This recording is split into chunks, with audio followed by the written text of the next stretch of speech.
함께 읽은 말씀으로 진리의 말씀이라는 제목으로 하나님께서 우리에게 베푸실 은혜를 확인하는 시간 되기를 간절히 소원합니다. 우리는 주일 예배 때 디모데 후서의 말씀을 나누었죠.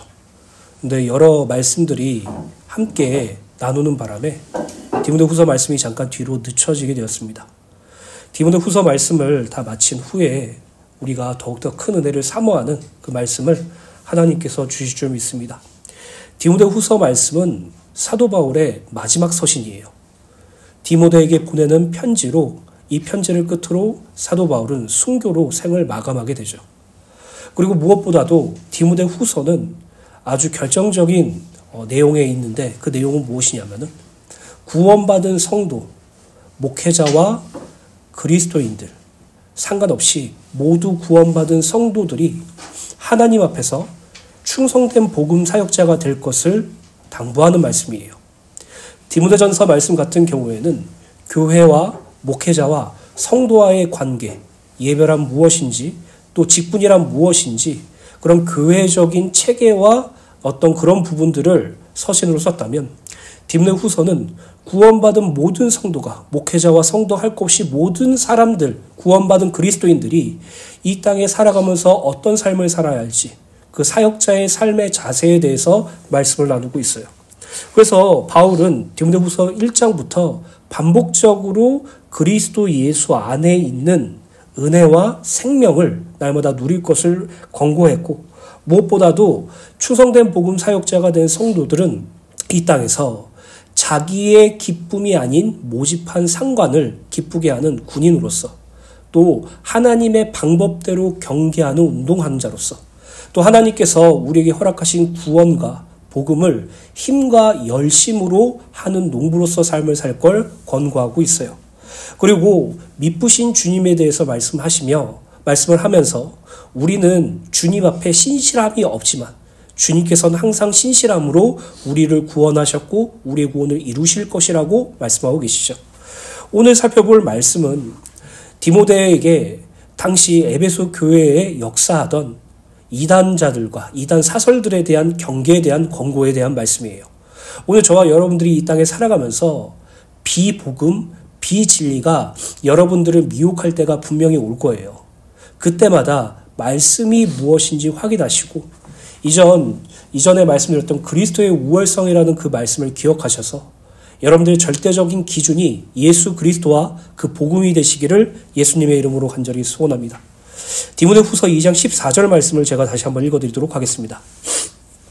너는 그들로 이 일을 기억하게 하여 말다툼을 하지 말라고 하나님 앞에서 엄히 명해라. 이는 유익이 하나도 없고 도리어 듣는 자들을 망하게 함이라. 14절의 말씀을 보면 바울은 디모데에게 말다툼을 하지 말 것이라고 명령하고 있죠. 말다툼을 하지 말라. 너무나도 이것은 지키기 어렵지 않습니까? 우리가 삶을 살다 보면은 감정이 부딪힐 때가 있고 말다툼을 할 때가 너무나도 많은데 그럼 제가 나중에 우리 사랑사모와 말다툼을 하게 되면 죄를 지은 것일까요? 그런 의미가 아니죠. 삶을 살아가다 보면 본의 아니게 오해가 생기기도 하고 또 자기 자신을 보호하기 위하여 필연적으로 상대방과 말다툼을 할 때가 있어요. 이런 일반적이고 또는 정당한 말다툼이 있음에도 불구하고 성경은 왜 말다툼을 하지 말라고 말하고 있을까요? 14절에서 말하는 말다툼이란 신학적 논쟁을 가리켜요. 곧 예수 그리스도의 복음과 진리를 왜곡하는 언쟁과 변론에 대해서 의미해요. 디모데 후서가 쓰여질 당시의 초대교회는 영지주의라는 이단의 영향으로 그리스도의 복음과 진리가 왜곡되는 경향이 있었습니다. 영지주의란 간단히 말해서 영은 선하고 물질은 악한 것으로 단정하는 이원론적 사상을 기반으로 해요. 그리고 이러한 기반 위에서 두 극단적인 가지가 나왔는데 하나는 육체를 포함한 모든 물질을 절제해서 영혼의 숭고함을 보호하려는 철저한 금욕주의이고 또 다른 하나는 같은 기반 위에서 정반대의 행동을 일삼는 넋으로 육체의 어떤 타락과 방종도 숭고한 영을 해할 수 없다고 생각하는 쾌락주의예요. 이러한 두 가지 극단적인 사상은 교회 안에서 문제를 일으키고 사람들을 유혹하고 미혹했어요. 그 때문에 자연히 교회 안에서는 이러한 신학적 논쟁에 휘말리게 되고 중요한 것은 이런 말다툼들이 본질, 그리스도의 복음과 진리를 흐리게 만들었다는 것이에요. 그래서 바울은 이러한 말다툼은 성도의 신앙에 있어서 유익이 하나도 없으며 도리어 그리스도의 복음과 진리를 흐리게 만든다는 점에 있어서 듣는 자를 망하게 하는 것이라고 말하고 있어요. 자, 우리는 여기서 두 가지를 발견할 수 있어요. 첫 번째로 금욕주의와 쾌락주의예요. 오늘날의 구원받은 성도들이 금욕주의와 쾌락주의에 빠지지 않죠. 근데 이것과 비슷한 양상을 가지고 있는 사람들이 있어요. 금욕주의란 탈을 쓴 율법주의가 있죠. 어떤 성도들은 자기 자신의 힘과 노력과 결단으로 하나님의 말씀을 지키고 어떤 규칙을 설립하고 그 규칙 속에서 살아가는 것을 부단히 노력해야만 구원받은 성도로서 마땅한 삶이라고 생각하는 사람들이 있어요. 그래서 그러한 사람들은 늘 하지 못하는 자, 그 하나님의 말씀을 지키지 못하는 자들을 율법주의자들처럼 정죄하죠. 아니 왜 예수 믿는 사람들이 왜 저렇게 행동할까라고 말하죠. 반대로 쾌락주의, 타락주의인 우리 교회 성도들도 동일하게 있어요. 예수 그리스도의 이름으로 완전히 구원받았다, 죄사함 받았다는 그것을 가지고 언제든지 육체의 타락과 쾌락을 추구하는 사람들이 있어요.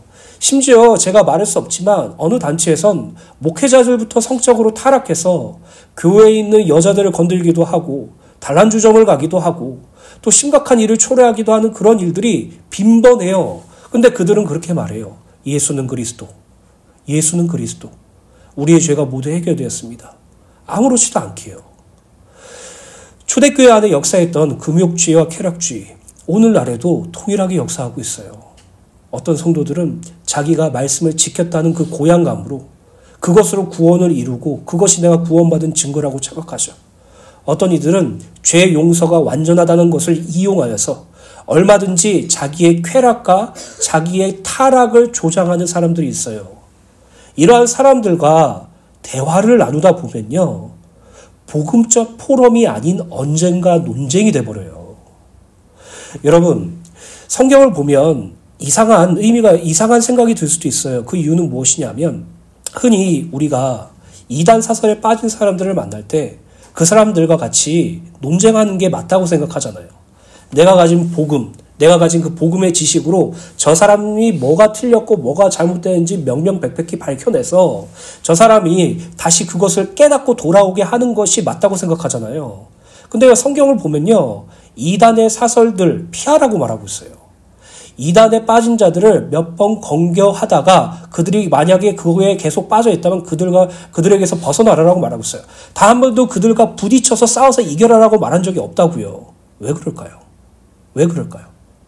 그 이유는요, 우리도 거기에 영향받기 때문이에요.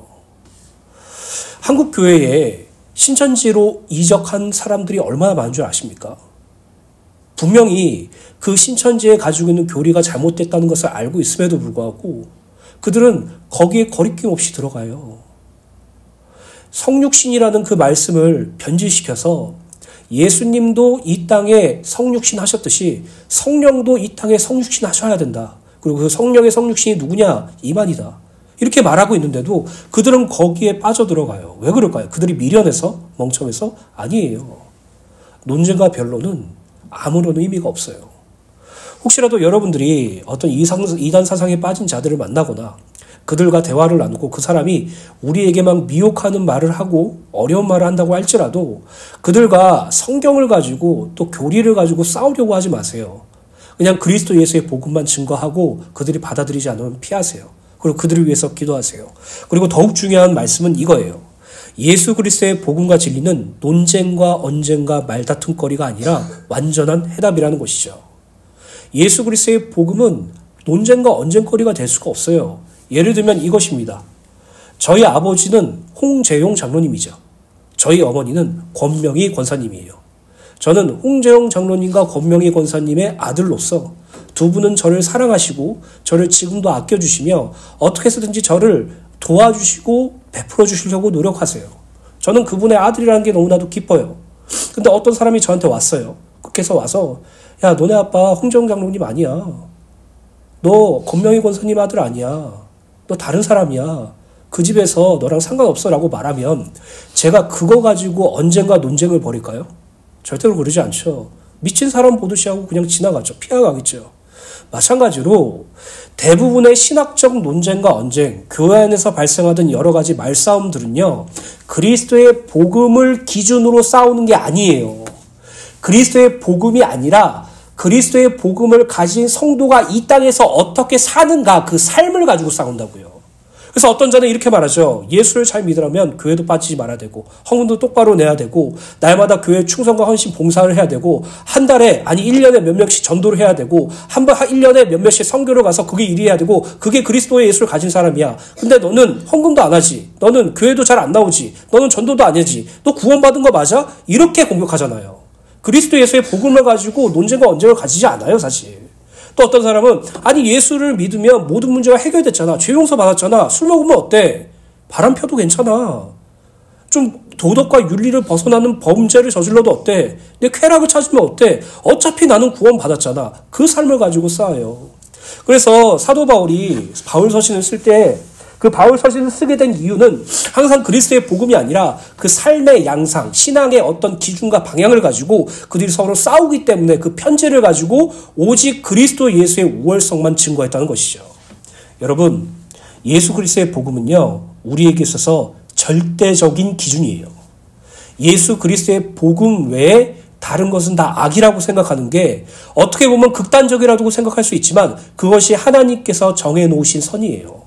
우리에게 있어서 절대적인 복음은 예수 그리스도의 절대적인 선과 절대적인 기준은 예수 그리스도의 복음이에요. 그래서 그 복음을 미혹하게 만드는 자들을 바꾸려고 여러분들이 시도하지 마세요. 바꾼다는 것 자체가 불가능해요. 그들을 바꿀 수 있는 건 하나님밖에 없다는 것이죠. 일전에도 말씀드렸죠. 널다리 교회에 대해서 말씀드렸죠. 토마스 선교사가 예수 그리스도의 복음을 들고 우리나라에 왔을 때 그가 할 수 있는 건 단 하나도 없었어요. 그냥 형장에 이슬로 못 베어서 죽었죠. 토마스 선교사가 할 수 있었던 것은 성경책 한 권 전하는 거였어요. 근데 그 성경책을 받은 사람들이 그 말씀을 벽에 붙이고 그 말씀을 스스로 받아들이고 구원받아서 그 자리에 생긴 게 널다리 교회라고 말씀드렸잖아요.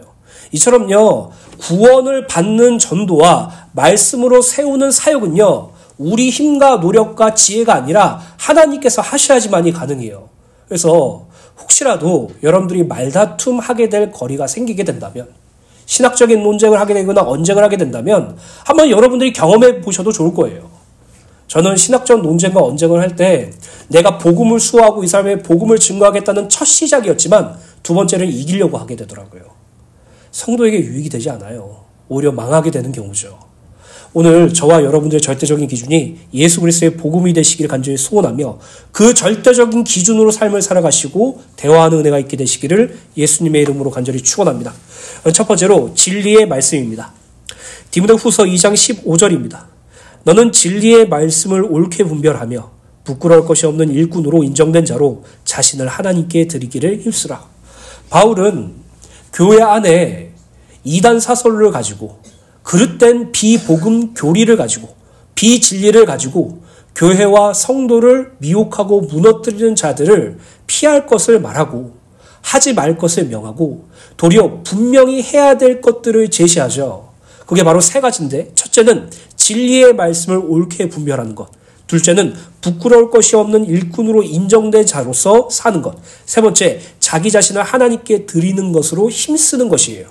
결국 우리는 논쟁과 변론, 언쟁을 하는 존재가 아니라 우리의 신앙의 대상이 하나님임을 알고 그리스도 예수임을 알고 그분께만 집중할 것을 권고하고 있죠. 15절에 바울은 디모데와 오늘날의 성도들에게 먼저 진리의 말씀을 옳게 분별하라고 권면하고 있어요. 여기서 진리의 말씀이란 하나님의 복음, 예수 그리스도의 구원을 의미해요. 이 진리의 말씀을 옳게 분별한다는 것은 하나님의 복음과 예수 그리스도의 구원을 성도의 유일한 지식으로 또 성도의 유일한 지혜의 근본으로 삼아서 그것을 기준으로 선과 악을 구분하고 옳고 그름을 재단할 것을 의미해요. 그리고 중요한 것은 이 진리의 말씀을 옳게 분별하는 행위는 개인의 깨달음이나 개인의 지식 수준을 기반으로 하는 것이 아니라는 점이죠. 빌립보서 1장 9절부터 10절의 말씀을 보면 하나님께서는 성도에게 당신을 아는 지식을 허락하시고 그리스도의 복음을 깨닫는 총명을 허락하셔서 지극히 선한 것, 본문 말씀의 진리의 말씀이 무엇인지 알게 하시고 그로 인하여 진리와 비진리를 분별할 수 있게 된다는 점이에요. 이 진리의 말씀을 깨달을 수 있는 것은 사람의 방법과 책임이 아닌 하나님의 은혜와 베푸심이라는 것을 기억해야 돼요. 저는 예전에 신학생을 하기도 전에 어렸을 때부터 교회를 다녔기 때문에 교회에 대한 예배와 말씀에 대해서 상당히 많은 시간을 할애했어요. 그래서 저 역시도 말씀이 맞는 목회자, 저 목사님은 설교를 참 잘하시네, 저 목사님은 참 성경적이시네, 이러한 재단을 가지고 그 목사님들의 말씀을 듣는 것이 정답이라고 생각했어요. 물론 그것이 정답이죠. 틀린 것은 아니에요. 근데요, 제가 신앙생활을 하면서 제가 가장 큰 은혜로 깨달은 것이 무엇이냐면은 어떤 목회자의 말씀이 중요한 것이 아니고 어떤 강의사의 강의가 중요한 것이 아니라 하나님의 말씀이, 성경이 가장 중요하다는 것을 깨달았어요. 그리고 그 말씀 속에서 복음과 진리를 깨달았을 때 그 감격과 감동과 그 은혜는 말로 할 수가 없어요. 그런데 오늘날의 성도들은 항상 어떤 사람의 말로 따라가려고 해요. 저 목사님 말씀이 참 은혜로워, 우리 목사님 말씀 들어봐. 아니에요. 목사님의 말씀에 은혜로워서 교회를 오는 것이 아니라 우리를 구원하신 하나님을 알기 위해서 여기 오는 것이죠. 근데 많은 성도들은 사람의 어떤 수고와 노력, 기지, 지혜, 그러한 것들로 말씀을 받아들이려고 하다 보니까 사실 오늘날 한국교회가 교회 건물과 목회자만 따라가잖아요. 여러분, 하나님의 말씀인 성경을 깨닫는 것은요, 하나님께서 은혜를 베푸셔서만 가능해요. 그리고 너무나도 감사하게도 하나님의 말씀을 묵상하길 소원하는 모든 자들에게 하나님은 당연하게 은혜를 베푸세요. 중요한 것은 우리가 이 중요한 말씀을 묵상할 수 있는 축복을 날마다 놓치는 것이 문제죠. 오늘 저와 여러분들이 이 땅에 살아가면서 진리의 말씀을 옳게 분별하는 삶을 살게 되시길 간절히 소원합니다. 그렇다면 진리의 말씀을 옳게 분별하라는 것에 대한 정확한 행동 지침과 자세는 무엇일까요? 어떻게 분별하라는 거지? 무엇을 가지고 하라는 거지? 너무나도 간단해요. 서론 부분에도 말씀드렸지만 우리의 절대적인 기준, 우리의 절대적인 지식과 지혜는 예수 그리스도의 복음이에요. 이 예수 그리스도의 복음을 가지고 내 삶 속에서, 내 경험하는 삶 속에서 그것을 비교하고 분별하라는 것이죠. 가령 내가 이 땅에 살아가면서 나는 왜 이렇게 살까? 나는 왜 맨날 연약할까? 나는 왜 맨날 하나님 앞에 부끄러울 것이 많은 삶을 살까? 왜 나는 부족할까라는 삶을 살 때 여러분들이 그리스도 예수의 복음을 기준으로 삼아서 이렇게 해석하면 되죠. 그럼에도 불구하고 하나님은 나를 구원하셨어. 그럼에도 하나님께서는 나를 구원하시고 나를 높이 들고 쓰셔. 그럼에도 하나님께서는 나의 안에서 함께 하셔서 당신의 일을 나를 통해서 일으켜내셔. 더욱더 하나님을 의지할 수밖에 없겠죠. 이러한 것들을 분별하라는 것이에요. 개인의 삶 속에 있는 해석과 개인의 삶 속에 있는 그런 체험적인 부분들로 신앙과 삶을 해석하려고 하지 말고 그리스도 예수의 복음으로 해석하라는 것이죠. 그래서 저와 여러분들이 이 땅에 살아가면서 오직 여러분들의 절대적인 기준이 하나님의 그 구원의 복음만 되시면 돼요. 나를 구원하신 그 내용, 나를 구원하시기 위해서 그리스도께서 하신 일, 그것을 날마다 저와 여러분들의 절대적인 기준으로 삼아야 되겠죠. 그리고 중요한 것은 그 기준을 주시는 분도 하나님이시고 그것을 분별하게 하시는 분도 하나님이세요. 골로새서 1장 9절부터 11절 세 번역 말씀으로 읽어드리도록 하겠습니다. 그러므로 우리가 여러분의 소식을 들은 그날부터 우리도 여러분을 위하여 쉬지 않고 기도합니다. 우리는 하나님께서 여러분에게 모든 신령한 지혜와 총명으로 하나님의 뜻을 아는 지식을 채워주기를 빕니다. 자, 바울은 골로새 교회 성도들에게 너희들을 위해서 이렇게 기도하고 있어 라고 말하고 있죠. 근데 어떻게 기도하고 있습니까? 하나님께 간구하고 있어. 하나님께 요청하고 있어. 그 간구와 요청이 무엇입니까? 하나님께서 여러분들에게, 우리들에게 모든 신령한 지혜와 총명으로 하나님의 뜻을 아는 지식을 채워주기를 빕니다라고 기도한다는 것이에요. 너희들이 성경을 연구하고 훌륭한 목사님한테 말씀을 듣고 어떤 삶의 체험적인 것을 가지고 신령한 지혜와 총명을 체득해서 그것으로 하나님의 뜻을 아는 지식을 생성해내라라고 말하는 것이 아니죠. 하나님께서 우리들에게 신령한 지혜와 총명, 하나님을 아는 것, 그리스도 예수의 복음을 아는 것, 성령의 역사하심을 아는 것을 우리에게 허락해 주심으로 우리가 하나님의 뜻을 아는 지식이 채워진다라는 이 말씀은 우리에게 하나님의 뜻을 알 수 있게 해주는 주체가 우리 자신에게서 나오는 것이 아니라 하나님에게서 나온다는 것이죠. 그래서 바울은 골로새 교회 성도들을 향해서 하나님께 이렇게 요청하면서 기도하세요. 쉽게 말해서 하나님을 알게 해주세요. 하나님의 뜻을 아는 것으로 자라게 해주세요. 내 힘과 내 노력과 내 지혜로는 하나님의 뜻을 알 수 없고 하나님을 알 수도 없어요. 내 힘과 내 노력과 내 지혜로 하나님을 알면 알수록 나는 끊임없이 나를 도와주시고 내가 당신을 이용하는 존재로서밖에 생각하지 못해요. 근데 하나님께서 당신을 계시해 주신다면, 하나님의 뜻을 우리에게 알려주신다면 우리는 온전히 잘할 수 있습니다. 주체의 대상이 하나님이라고요. 우리가 아니에요. 저도 아니에요. 제가 주석을 아무리 보고 제가 성경적인 지식이 있다고 해서 여러분들이 그것으로 구원의 복음을 깨닫는 것이 아니에요. 여러분들 안에 계신 하나님께서, 그리스도 예수께서, 성령께서 진리로 이끌어 주셔야지만이 가능해요. 그래서 여러분 기도할 때요, 하나님의 말씀을 온전히 묵상할 수 있도록 간절히 기도하세요. 그리스도 예수의 복음을 깨달을 수 있도록, 하나님의 뜻을 아는 것으로 잘할 수 있도록 성삼위 하나님께 기도하세요. 예배를 드릴 때도 기도하시고 평상시 삶 속에서도 기도하세요. 그 은혜를 갈마다 누리게 되시기를 예수님의 이름으로 간절히 소원합니다. 계속해서 골로새서 1장 10절입니다. 여러분이 주께 합당하게 살아감으로써 모든 일에서 그분을 기쁘게 해드리고 모든 선한 일에서 열매를 맺고 하나님을 점점 더 알고 하나님의 영광의 권능에서 오는 모든 능력으로 강하게 되어서 기쁨으로 끝까지 참고 견디기를 바랍니다. 10절에 보면 주님께 합당하게 살아가는 것, 그리고 모든 일에서 그분을 기쁘시게 해드리는 것, 모든 선한 일에서 열매를 먹고 하나님을 점점 더 아는 것, 이것은요 우리가 노력해야 될 주제가 아니에요. 하나님의 뜻을 아는 것으로 사는 자가 마땅히 하나님을 향해서 할 수 있는 것이죠. 결국 우리가 하나님을 알 수 있는 것, 우리가 하나님의 뜻을 아는 것으로 잘할 수 있는 것, 그리고 우리가 행동하는 그 모든 것도 하나님의 은혜로만 가능해요. 그래서 빌립보서 2장 말씀을 항상 기억하세요. 너희 안에서 행하시는 분이 누구라고요? 하나님이라고요. 너희 안에서 염원을 허락하시는 분이 누구라고요? 하나님이라고요. 여러분들에게 그것을 행동할 수 있는 분이 누구라고요? 하나님이라고요. 예수께서도 요한복음 14장에 요한복음에 분명히 말씀하시죠. 아버지 하나님께서 내 안에 계시고 내가 아버지 하나님 안에 있는데 아버지 하나님께서 내 안에 계셔서 당신의 일을 나를 통해서 역사하신다고 말했어요. 그리고 오늘날 구원받은 성도들은 아버지 하나님이 우리 안에 계시죠. 우리가 아버지 하나님 안에 있어요. 그리스도 예수께서 우리 안에 계세요. 우리가 예수 안에 있죠. 그리고 그 하나님께서 예수님 안에 계셔서 그 일을 이루신 것처럼 우리 안에서도 그 일을 이루신다고요. 이게 얼마나 큰 축복입니까? 하나님의 열심이라는 이 단어가 우리에게 너무나도 큰 소망이고 기쁨이라는 것이죠. 또 하나님의 11절에 하나님의 영광의 권능에서 오는 모든 능력으로 강하게 되어서 우리가 이 땅에 살아가서 신앙생활에 굳건하고 강건하고 털을 견고하게 하는 그 모든 주체도 하나님께서 우리에게 허락하시는 그 영광의 권능으로 능력이 강하게 돼서 가능하다는 것이죠. 그래서 우리가 이 땅에서 고난과 어려움 중에 기쁨으로 끝까지 참고 견딜 수 있는 것도 하나님의 능력으로 말미암아 가능하다는 것이에요. 성경을 보시면요, 모두 다 하나님이 하셨어요. 모두 다 하나님이 하세요. 모두 다 하나님이 완성하세요. 그래서 그 성경의 말씀을 묵상할 때마다 구원받은 성도는요, 하나님을 의지할 수밖에 없어요. 하나님을 바라볼 수밖에 없어요. 오늘 저와 여러분들이 이 땅에 살아가면서 하나님께 날마다 기도하세요. 하나님, 내가 이 땅의 삶을 사는 동안 진리의 말씀이 무엇인지 알게 하시고 진리의 말씀을 깨닫게 해주셔서 그 진리의 말씀으로 나의 삶과 신앙을 분별할 수 있도록 도와주시옵소서.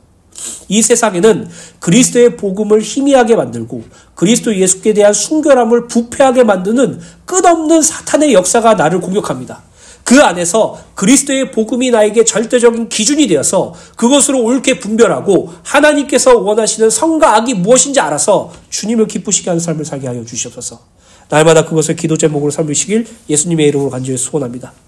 15절에 바울은 디모데와 오늘날의 성도들에게 부끄러울 것이 없는 일꾼으로 인정된 자가 되라고 권면하죠. 이 하나님 앞에서 부끄러울 것이 없는 일꾼이라는 말씀은 우리에게도 너무나도 부담스러운 말씀처럼 들려요. 사실 제게 가장 부담스러운 말씀이에요. 그 이유는 우리 안에 죄의 법을 섬기고자 하는 연약한 옛사람이 있기 때문이고 자기를 위하여 자기 뜻대로 자기 마음대로 살고자 하는 불신앙이 늘 내재되어 있기 때문이에요. 그래서 사실 하나님 앞에서 떳떳하기보단 오히려 부끄러움이 가득하죠. 제가 그래요.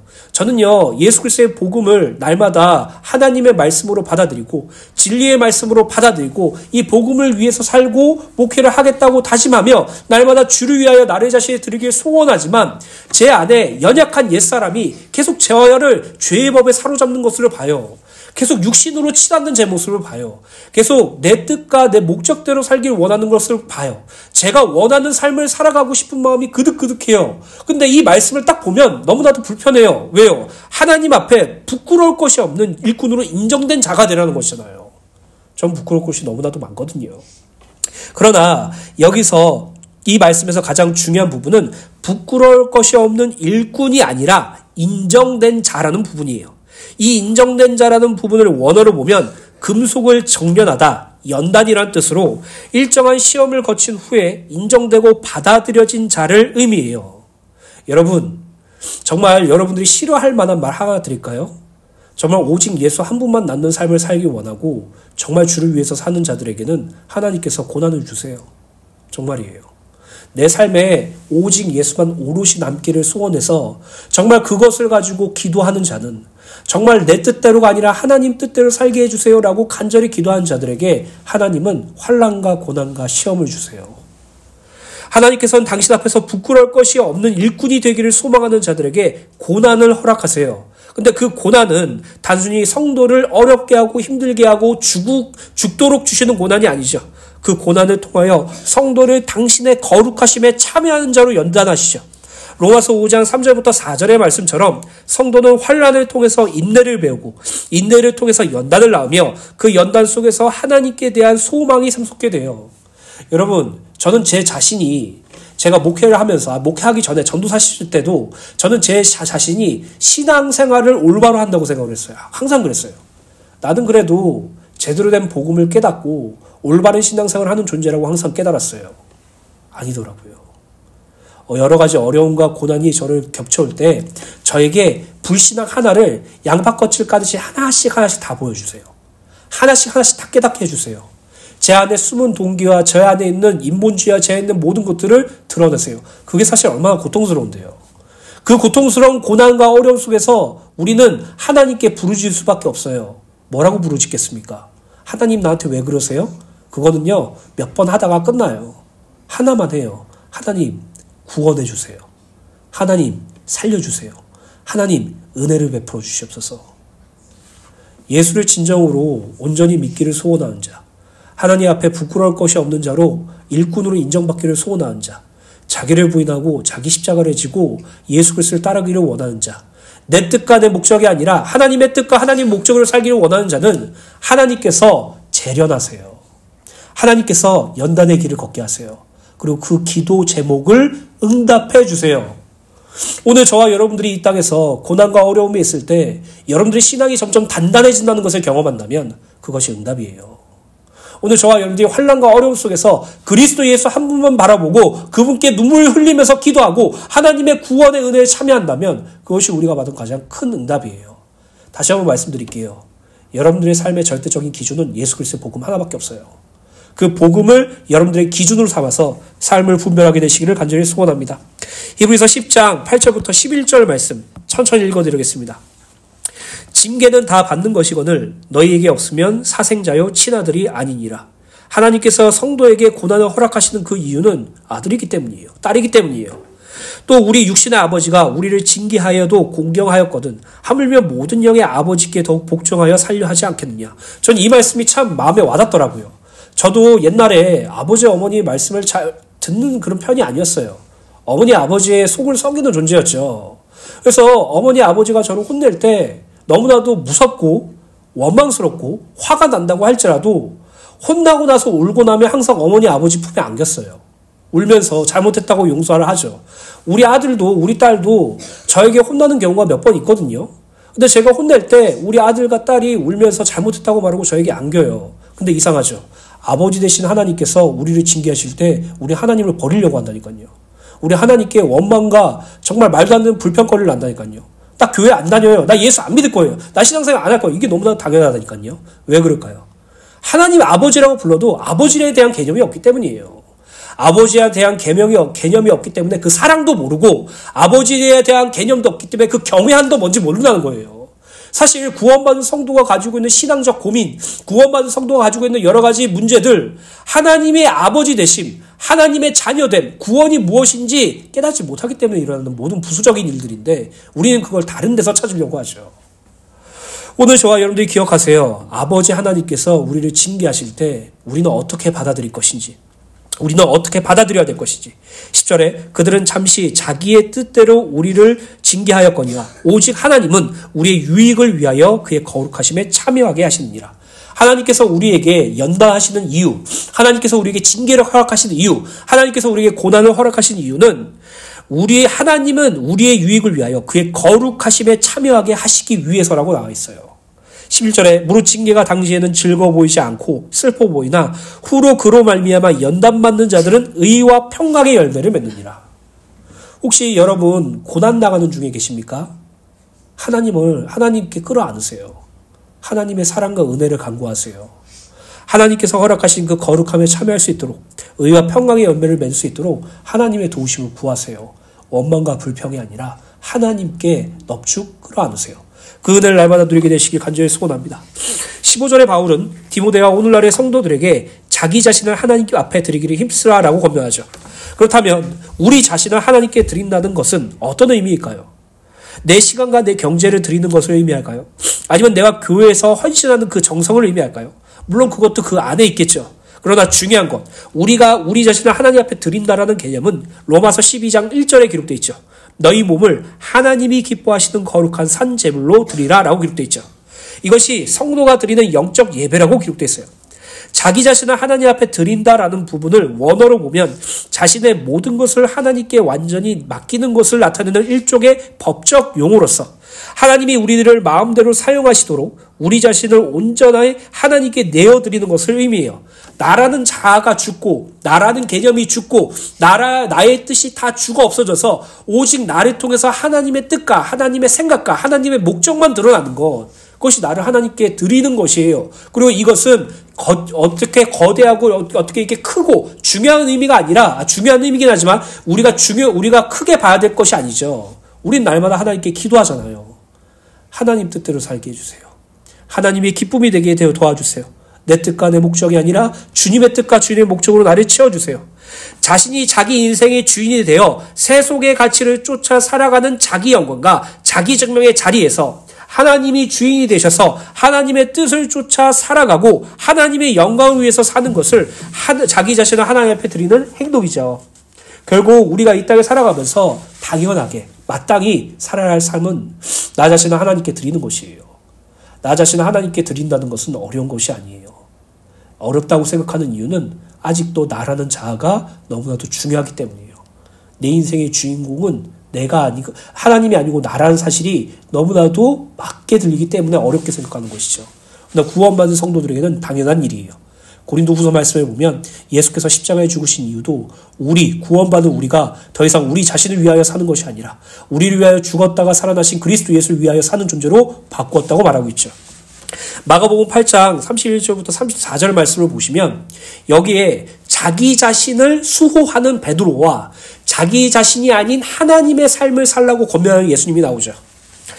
31절에 인자가 많은 고난을 받고 장로들과 대제사장들과 서기관들에게 버림받아 죽임을 당하고 사흘 만에 살아날 것을 비로소 그에게 가르치시되, 예수께서 당신의 구원사역을 제자들에게 알려주셨어요.